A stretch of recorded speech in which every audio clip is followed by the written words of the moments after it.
દર્શક મિત્રો, સુરત શહેરમાં શાંતિ અને એકતા બની રહે તે માટે સુરત શહેર પોલીસ ખૂબ જ પ્રયાસ કરતી હોય છે, પણ સુરત શહેર પોલીસના આ પ્રયાસની સાથે સાથે દરેક નાગરિકની પણ ફરજ છે કે તેઓ શહેરની શાંતિ ન દોડાય તે માટે પ્રયાસ કરે। હાલ સુરત શહેરમાં એક એવી ઘટના સામે આવી છે જે ઘણા લોકોને ખબર નથી, પણ આ ઘટના જ્યારે ઘટી ત્યારે અને ત્યાર પછી જે આખો સમગ્ર જે માહોલ છે તેમાં યુવાનની ખૂબ મોટી ભૂમિકા છે શહેરની શાંતિ બનાવી રાખવા માટેની। હાલ હું ઊભો છું સુરત શહેરના ગોળસભ્ય રોડ પર ગોપી તળાવ નજીક મહારાણા પ્રતાપની પ્રતિમા પાસે। આપ આ પ્રતિમા જોઈ રહ્યા છો તે વીર મહારાણા પ્રતાપની આ પ્રતિમા છે અને આ પ્રતિમા 5મીના રોજ એટલે કે મોહરમના જુલુસના એક દિવસ પહેલાં એક અસ્થિર મગજનો યુવાન આ પ્રતિમા ઉપર આ દાદર જે આપ જોઈ શકો છો ત્યાંથી ચડી ગયો હતો અને તેણે લોખંડના રોડ વડે આ પ્રતિમાને નુકસાન પહોંચાડવાનો પ્રયાસ કરે એ વચ્ચે તેણે આખું જે છે લોકોને પાછી લીધા હતા, જે લોકો એને પકડવા દોડતા હતા। શું હતી સમગ્ર ઘટના અને કઈ રીતે યુવાનને નીચે ઉતારાયો, આપણી સાથે એ હીરો કહી શકાય એ વ્યક્તિ ઉપસ્થિત છે જેણે શહેરની શાંતિ માટે આ એક ખૂબ સારો પ્રયાસ કર્યો છે। આપણી સાથે જોડાયા છે મહેરામ બીનુ મોરીસવાલા। મહેરામ, કઈ રીતની ઘટના હતી, જે દિવસે શું થયું હતું, ક્યાં જઈ ગયા હતા? જે દિવસે એકચ્યુઅલી મારી બેબીને લેવા સિંગા સ્કૂલમાં હું જતો હતો અને મારી સાથે એક બાબુ હતો મારો 4 વર્ષનો, એટલે મેં રિટર્ન આવતો હતો ત્યારે અહીંયા બહુ ઘણી પબ્લિક જમા હતી। એ પબ્લિકને મેં જોઈને મેં કીધું આગળ કહીને કંઈ ઘટના થઈ।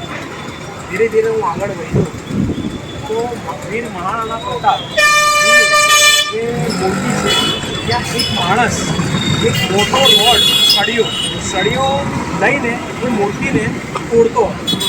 મેં આ વસ્તુ જોઈને એકદમ આશ્ચર્ય થઈ ગયો કે મેં કીધું કે આ બહુ મોટો પ્રોબ્લેમ થઈ જશે કે સુરત શહેરમાં બહુ શાંતિ અને હિન્દુ ભાઈ અમારા જેટલા પણ છે અમે બધા સાથે મળીને એક સાથે કામ કરીએ છીએ અને અમે સાથે રહીએ છીએ, તો આ બહુ મોટો પ્રશ્ન થઈ જશે અને આના લીધે બીજા દિવસે મોહરમનો દિવસ હતો। મેં કીધું મોહરમમાં શાંતિ બનાવી રહે એ જ મારા દિમાગમાં હતું અને મેં તરત આગળ વધ્યો અને મારા નાના બચ્ચા હતા તો એક ભાઈ મેં કીધું કે ભાઈ તમે એક કામ કરો કે મારા બચ્ચાને તમે સંભાળો, બરાબર છે? તો એ ભાઈએ મારી હેલ્પ કરી અને મારા બચ્ચાને સંભાળ્યો અને પછી એ ભાઈએ મને એમ કીધું કે તમે ક્યાં જાઓ છો? મેં કીધું કે મને ત્યાં જવું છે અને પેલા માણસને જે માનસિક હતો એને ઉતારવું છે। તો એ મને ના પાડી કે તમે ત્યાં નહીં જાઓ, કેમ કે એના પહેલાં 2 જણ ગયા હતા તો એને એક જણને માથામાં રોડ માર્યું અને એક છાતીમાં રોડ માર્યું, એટલે તમે બચ્ચા સાથે છો તો તમે ના જાઓ। તો પણ મેં એની વાત નહીં સાંભળી અને મેં હિંમત રાખીને અસ્થિર મગજનો હતો અને એ મહારાણા પ્રતાપજીને નુકસાન પહોંચાડવાની રાખતો હતો।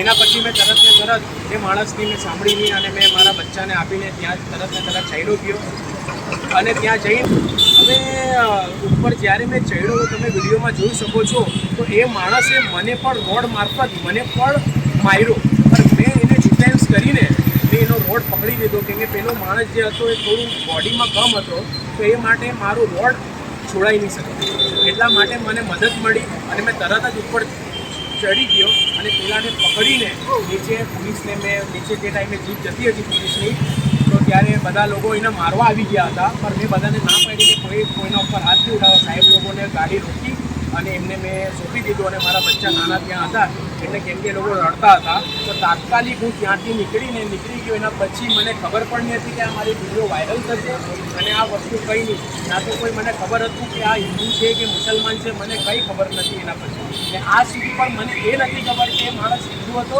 કે મુસલમાન હતો।